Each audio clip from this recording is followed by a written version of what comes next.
زندگی جو ہے آپ کی، یہ خسارے سے بچنے کا ایک ہی طریقہ ہے کہ آپ اپنے اندر اعمال صالح پیدا کریں۔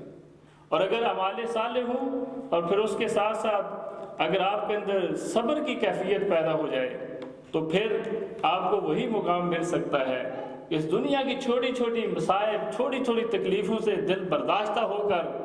اچھے اعمال سے رک جانا اور ان لوگوں کے بہکاوے کے اندر آ جانا کہ جو شیطان کے راستے پر چلتے ہیں۔ یہ در حقیقت یہ وہی راستہ ہے جو شیطان کے اوپر جو چلنے والا ہے، جہنم کی طرف لے کر جانے والا ہے۔ تو اس لیے صبر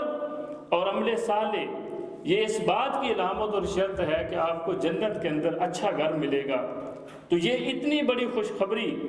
کہ جس میں پورے کا پورا خاندان جنت کے اندر اکٹھا ہوگا، لیکن اس کی شرط جو ہے وہ عمل صالح اور صبر کی ہے۔ اب یہ ہے کہ اس جنت کے راستے کو کیسے حاصل کیا جائے، یہ سارا خاندان کیسے، اس کی فاؤنڈیشن، اس کی بنیاد کیسی ہو کہ یہ ایک ایسا صالح خاندان بن سکے کہ جو جنت کے اندر اکٹھا ہو سکے۔ اس کام کا آغاز جو ہے اگر ہم دیکھیں تو سب سے پہلی جو بنیادی سیڑھی ہے اس کام کی، وہ ہے آپ کی شریک حیات،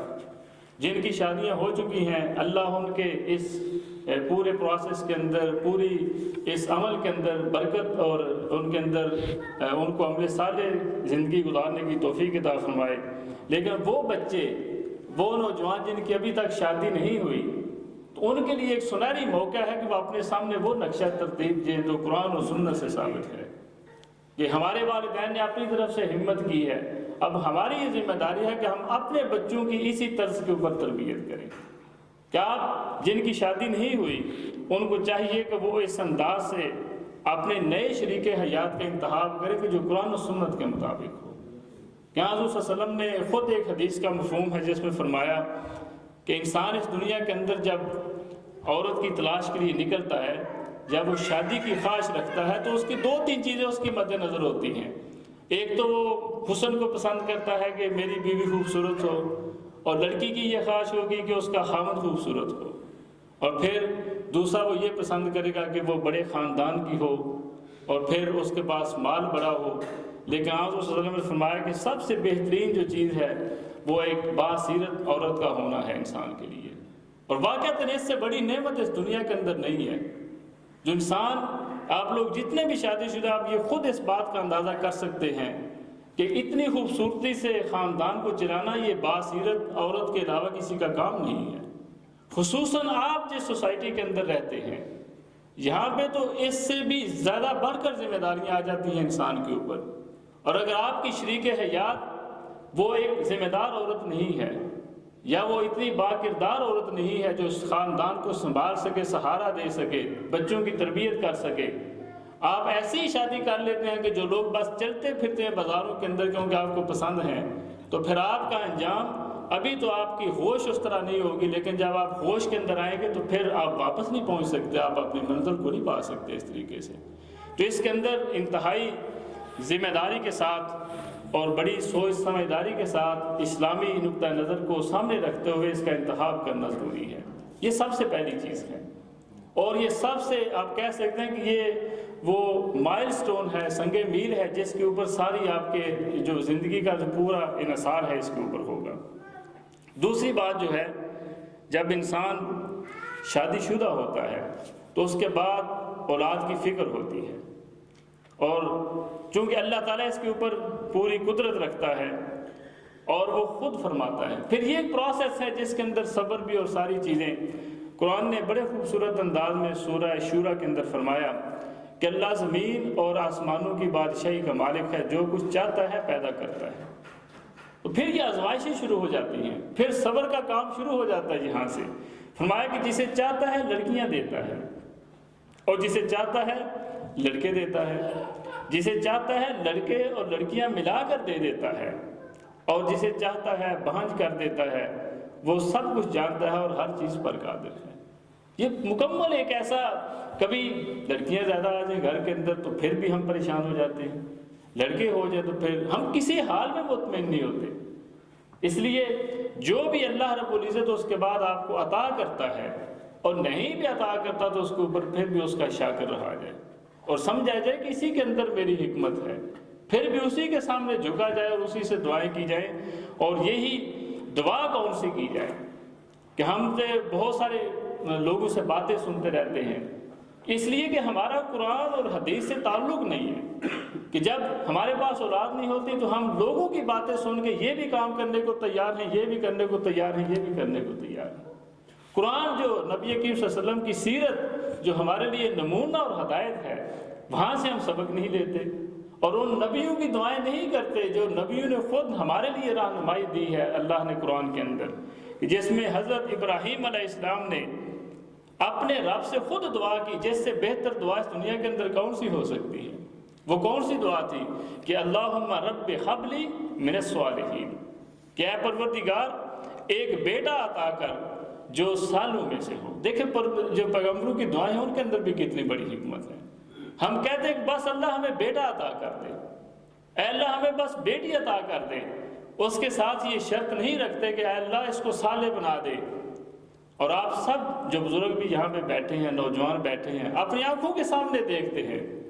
کتنے لوگ ہیں جو اپنے بیٹوں سے بیزار ہیں، جن کی راتوں کی نیندیں حرام ہیں۔ کتنے لوگ ہیں جو اپنے بیٹوں ہی کے لیے دعائیں کرتے ہیں کہ یہ نہ ہوتے تو میں اس سے بہتر تھا، جن کے لیے آپ دن رات آپ قربان کرتے ہیں، لیکن اس کے اندر آپ کا اپنا بھی قصور شامل ہے، اس کو بھی آپ کو ذہن میں رکھنا چاہیے۔ میں اور آپ سب شامل ہیں، اپنے بچوں کی تربیت نہیں کرتے، جب وہ پر پھنڈکتے ہیں تو پھر پریشان ہوتے ہیں اور وقت گزر چکا ہوتا ہے۔ ابھی آگے ہم اس کو پلان کریں گے ہمیں اس کو کس انداز سے کرنا چاہیے۔ پھر رب العزت سے، اللہ رب العزت سے اگر اولاد نہ ہو،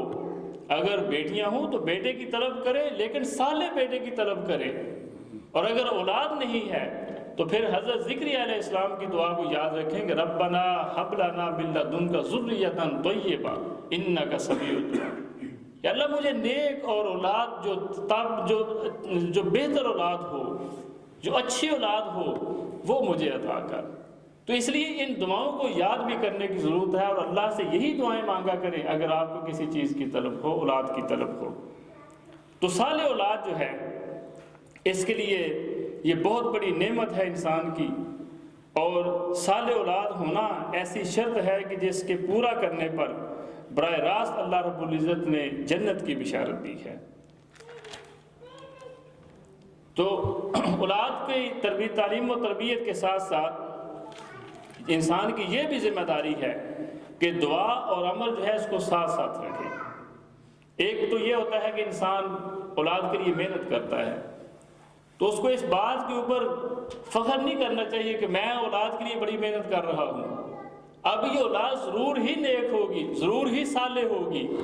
یہ اللہ جانتا ہے کہ وہ کیسی ہوگی۔ آپ اپنی ذمہ داری ادا کریں، لیکن اس کے ساتھ ساتھ اللہ سے دعا بھی کریں کہ اللہ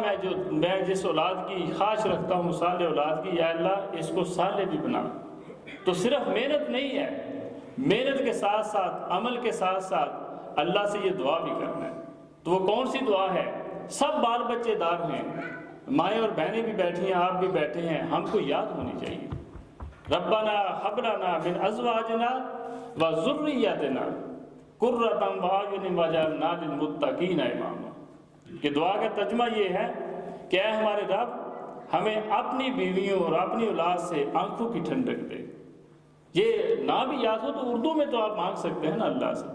اللہ آپ کا مطلب تو سمجھتا ہے کہ آپ کون سی دعا اس سے کرنا چاہتے ہیں۔ تو گویا محنت کے ساتھ ساتھ، تعلیم و تربیت کے ساتھ ساتھ اس رب کے سامنے جھکیں اور گڑ گڑائیں کہ اے اللہ اس اولاد کو ہمارے لیے صالح اولاد بنا دے، کہ ہماری آنکھوں کی ٹھنڈک بن جائے یہ اولاد جس کے لیے ہم اپنے دن رات قربان کرتے ہیں۔ اور پھر فرمایا کہ ہم کو پرہیزگاروں کا امام بنا۔ آج ہم دنیا کے اندر کہتے ہیں کہ ہمیں مالداروں کا سردار بنا، لیکن جو پیغمبروں کی دعائیں ہیں اس کے اندر یہ ہے کہ ہمیں پرہیزگاروں کا امام بنا، جو نیک لوگ ہیں ہمیں ان کے ساتھ کھڑا کر دے۔ تو ایسی اولاد کی خواہش اور ایسی اولاد کی تعلیم و تربیت کے لیے ہمیں اور ایسی دعاؤں کو ہمیں یاد رکھنے کی ضرورت ہے۔ تو گویا یہی بات علامہ اقبال رحمۃ اللہ علیہ نے عمل کے حوالے سے کہی ہے کہ عمل سے زندگی بنتی ہے جنت کی جہنم کی، کہ یہ خاکی اپنی فطرت میں نہ نوری ہے نہ ناری ہے، تو انسان کو عمل کے ساتھ ساتھ دعاؤں کے اندر بھی اپنی اولاد کو ہر وقت یاد رکھنا چاہیے، لیکن دعا تبھی کریں گے جب آپ خود بھی کچھ کریں گے، جب آپ کی یہی صرف خواہش ہے کہ میری اولاد اچھی ہو جائے۔ اولاد کو مسجد میں چھوڑنے آنا ہے، نماز خود نہیں پڑھنی۔ بچے اولاد جو ہے ان کو نماز پڑھنی چاہیے، ان کو